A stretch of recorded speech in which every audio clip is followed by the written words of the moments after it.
क्या दिल्ली में वाकई यमुना साफ हो जाएगी? हमारे साथ इस वक्त बातचीत के लिए एडिशनल चीफ सेक्रेटरी नवीन चौधरी जी हैं। सर, मैं आपसे जानना चाहूँगा, जो इस वक्त हम यमुना आईटीओ घाट पर मौजूद हैं, ज़बरदस्त स्मेल है और गंदगी का अंबार है। क्या वाकई यमुना साफ हो पाएगी? ये सवाल जब आप पूछ रहे हैं तब आप खड़े हैं यहाँ। परसों यहाँ आप शायद खड़े नहीं हो पाते। परसों और आज में कितना फर्क पड़ा है। देखिए, हाईएस्ट लेवल पर कमिटमेंट है। एलजी साहब ने इसका बार बार पब्लिक जिक्र पिछले दिनों किया है। 3 साल का टारगेट है नई सरकार का कि यमुना को साफ करना है और 3 साल पूरे हो जाएंगे दिसंबर 2027 के आसपास। तब तक यमुना निस्संदेह साफ हो जाएगी। मैं चाहूँगा कि आप हमारे साथ आए। हमें आज तक पर हम ये तस्वीरें देखना चाहते हैं, क्योंकि ये तस्वीरें बहुत ज़्यादा सीवरेज की है, और बहुत खराब हैं।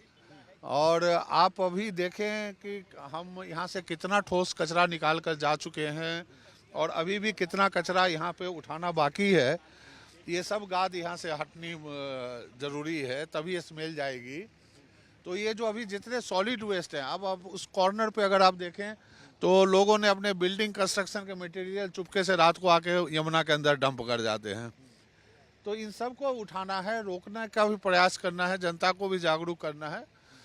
लेकिन ये एक छोटा पहलू है यमुना साफ करने का। सबसे बड़ा पहलू ये है कि यमुना के अंदर कोई सीवेज बिना ट्रीटमेंट के नहीं आना चाहिए। और उसके लिए 2 काम हमें करने हैं, जिस पे हम अभी काम कर रहे हैं कि जो अभी एग्जिस्टिंग सीवेज ट्रीटमेंट प्लांट हैं, एसटीपीज उनको बोलते हैं, उनको इंटरनेशनल स्टैंडर्ड्स पे लाना, अपग्रेड करना।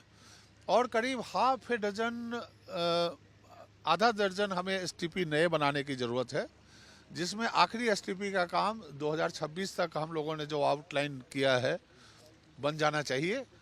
तीसरा जो मैंने बताया कि जो इंडस्ट्रियल एस्टेट में सीईटीपी हैं, उनको भी अपग्रेड करना कि वो सही ढंग से काम करें। और जो इंडस्ट्रीज लग गई हैं रेजिडेंशियल एरियाज में और एफ्लुएंट फेंकती है छोटे नालों में और वो बड़े नालों के जरिए बह के यमुना में आता है, उन पर कड़ी कार्रवाई करनी पड़ेगी। या तो अपने को रिलोकेट करें इंडस्ट्री को, या व्यवस्था करें कि जो भी डिस्चार्ज उनके केमिकल वगैरह का है वो सारी ट्रीटेड होके आए। अनट्रीटेड चीज़ें हम 2027 के बाद कुछ भी नहीं घुसने देंगे यमुना में।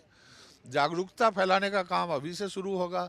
अब आप देखते हैं कि यहाँ पर सुबह आप खड़े होइए, कितने लोग फेंक रहे होते हैं पूजा सामग्रियाँ और दूसरे चीज़ें।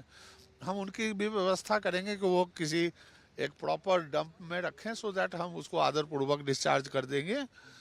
लेकिन हम सबको साथ करना पड़ेगा। एडमिनिस्ट्रेशन कॉन्फिडेंट है कि 2027 तक काम पूरा कर लेगी। मल्टीपल एजेंसीज हैं जो कि कई जगह पर रुक जाया करता था। एलजी साहब के साथ भी हमने कई बार दौरा किया नजफगढ़ ड्रेन का, वहाँ सफाई हुई, लेकिन यमुना के अंदर जो सीवरेज गिरता है उसको रोकना एक बड़ा टारगेट रहेगा, क्योंकि 28 से ज़्यादा नाले के आसपास बताए जाते हैं। हाँ, देखिए 28 के आसपास बड़े नाले हैं जो यमुना में आके मिलते हैं। बिल्कुल सही फरमाया आपने। लेकिन एलजी साहब कंटिन्यूसली कंसर्न रहते हैं इस इशू के लिए और टाइम टू टाइम वो रिव्यू लेंगे। नई सरकार भी आ जाएगी, उनका कमिटमेंट है। और प्लस जो हमने रोड मैप बनाया है, जो इस गवर्नमेंट के जरिए पूरा होगा, उसमें ये 3 साल के अंदर कंप्लीट हो जाएगा। और ये कमिटमेंट है तो इसको पूरा करना पड़ेगा। दिसंबर 2027 चाहिए, दिसंबर 2027। कोशिश करेंगे कि हम उस टाइमलाइन से पहले कर लें। बहुत बहुत शुक्रिया आज तक से एक्सक्लूसिव बातचीत करने के लिए। एडिशनल चीफ सेक्रेटरी नवीन हमारे साथ। अगर आप देखेंगे कि किस तरीके से यमुना में जो गाद है उसको अब क्लीन करने का प्रोसेस जो है वो तेज हो गया है। एडिशनल चीफ सेक्रेटरी खुद मौके पर मौजूद है और टारगेट बता रहे हैं कि दिसंबर 2027 तक दिल्ली में यमुना जो है वो पूरी तरीके से साफ होगी और उसमें गिरने वाले नालों का जो पानी है उसमें सीवर ट्रीटमेंट प्लांट लगा करके पूरी तरीके से उनको साफ किया जाएगा। कैमरा पर्सन शगुन भारद्वाज के साथ सुशांत मेहरा, दिल्ली, आज तक।